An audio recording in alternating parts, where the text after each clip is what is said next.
Oi, eu sou o Christian Dardo Prato Donati e nesse vídeo eu vou apresentar a minha implementação do jogo 2048 em Python. Vou mostrar o programa funcionando, explicar as partes principais do código e demonstrar as condições de vitória e derrota como é pedido no formulário. Eu também vou comentar a estratégia que eu usei para trabalhar com matriz, geração aleatória de números, movimentação das peças, pontuação e a interface gráfica que eu usei. Então, aqui a gente tem as bibliotecas que foram utilizadas, copy, pygame e random, né?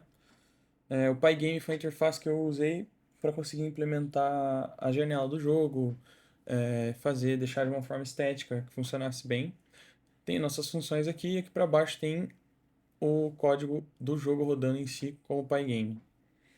Então, começando pela execução, quando a gente abre o jogo aqui, ele abre nessa janela. O tamanho é definido dentro do código também. O tabuleiro 4x4, a proposta é seguir o funcionamento padrão de 2048, com duas peças iniciais que aparecem e que o jogador move usando o teclado.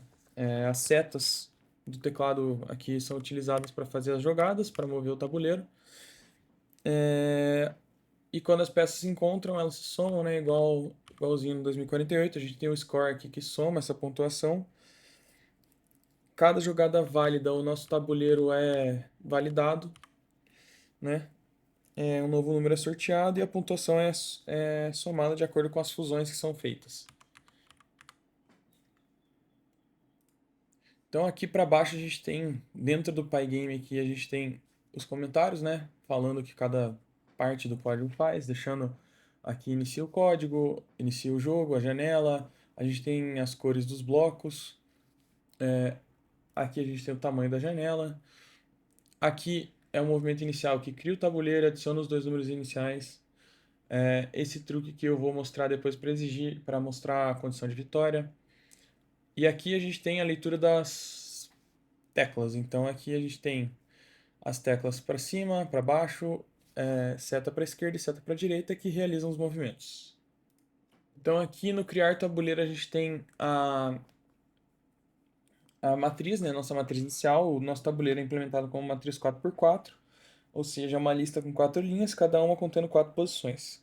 E no começo todas elas recebem zero, então ele cria essa matriz zerada para a gente. Depois de criar a matriz vazia, o programa adiciona números aleatórios em posições livres. Então, o sorteio ele escolhe uma linha e uma coluna aleatória, verifica se a casa está vazia e só então ele insere um valor. Então, a gente tem aqui as posições do tabuleiro, que são aleatórias, e se ele tiver ocupado, ele sorteia novamente. Então, aqui a gente tem daí o número, que ele escolhe aleatoriamente entre os números 2 e 4, é 75% de chance de ser 2 e 25% de ser um 4. E aqui a gente pode ver quando a gente cria o tabuleiro para iniciar o jogo, ele tem aqui a função criar tabuleiro, e ele já tem a função de adicionar os dois números iniciais. Então, toda vez que a gente começa o jogo, ele vai ter os dois números iniciais aqui. E uma coisa interessante aqui que eu acho que é bom pontuar e que eu falei, né, sobre os 75% de chance, é que como a gente tem a lista aqui com números, uma maior quantidade de números 2 do que 4, a chance de sair 2 é maior, né? Então é assim que funciona. O random choice ele vai escolher aqui entre um dos números para sortear, né? E para entrar na sua matriz, na posição inicial. Agora a lógica de movimento foi dividida em etapas, então aqui eu tenho a função comprimir, a função mesclar e para baixo as funções de movimento. Então, antes de somar, o programa comprime a linha, então ele empurra os números para a esquerda e remove os espaços vazios entre eles. Depois disso, ele verifica se tem pares iguais lado a lado e faz a fusão, né? Ele mescla aqui. Então, quando ele mescla, além de ele atualizar a linha, o programa soma o valor gerado na variável da pontuação. Depois ele comprime novamente para organizar a linha depois da mesclagem. Então a gente tem aqui a função que empurra os números para a esquerda, né?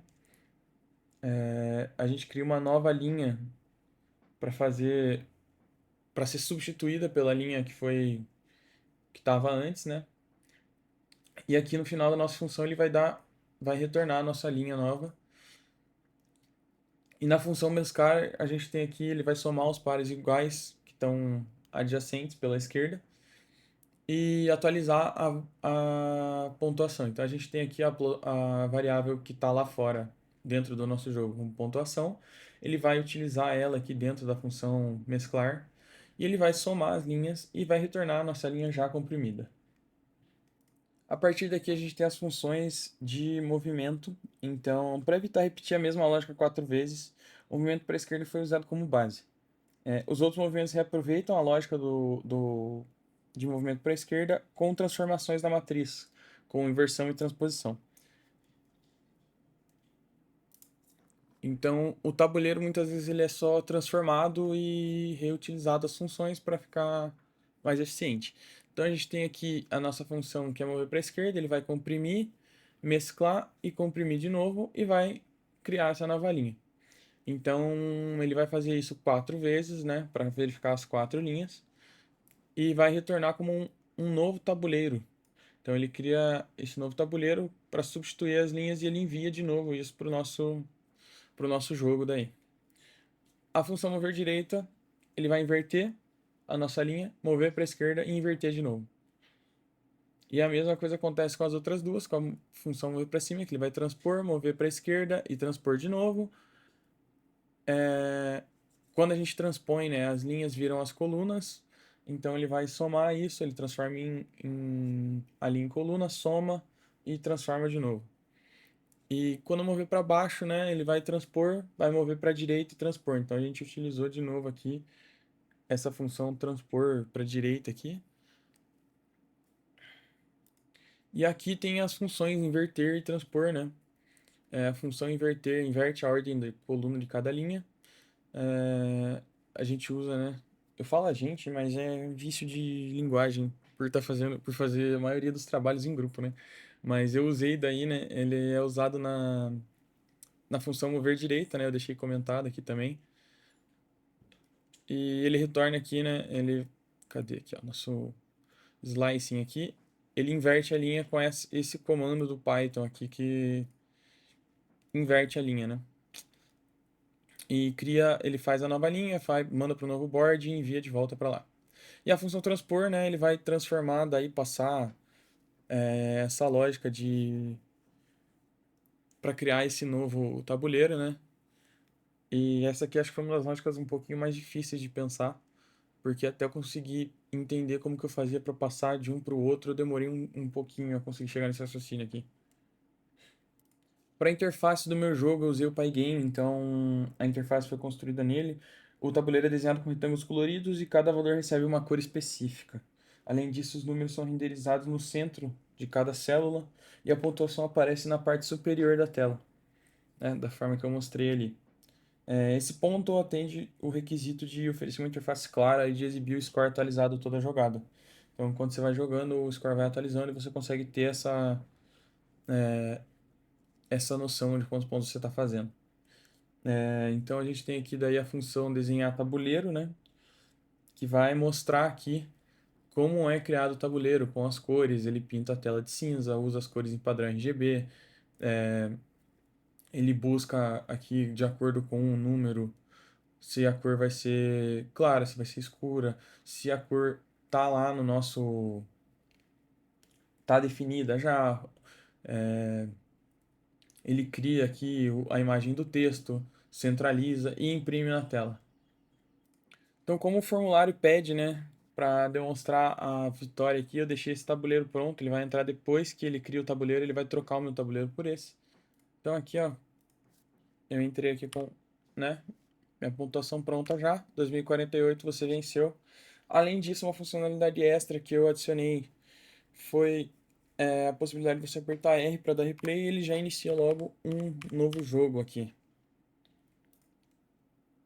Além disso, a gente tem uma função bem básica aqui para verificar a vitória, que ele procura uma peça com o valor de 2048 em qualquer posição, e ele retorna para a gente um true aqui, se, se tiver essa peça com o valor de 2048 no tabuleiro. O segundo caso obrigatório é a derrota, então a gente tem aqui as 3 verificações para ver se ainda é possível jogar. Então ele vai varrer meu programa e ver se tem células vazias, se tem pares iguais nas colunas e pares iguais nas linhas. E se ele, né, tiver, ele continua, né? Então aqui a gente tem, né, os false como se não tivesse acabado. E aqui eu criei um tabuleiro que vai dar aqui para fazer uma, duas jogadas no máximo antes dele acabar, para demonstrar a condição de derrota. Então a gente tem aqui, ó, Game Over e o R para replay também, e ele começa um jogo novo.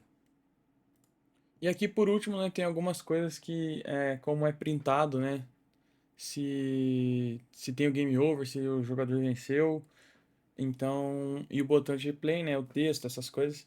Mas, para concluir, né, esse aqui é meu projeto, né, meu 2048, e acredito que tenha implementado todas as funções que sejam necessárias. Meu código tá aí, ele não ficou tão pequeno, mas eu acho que tá bem organizado, dá para entender bem todas as funções e é isso.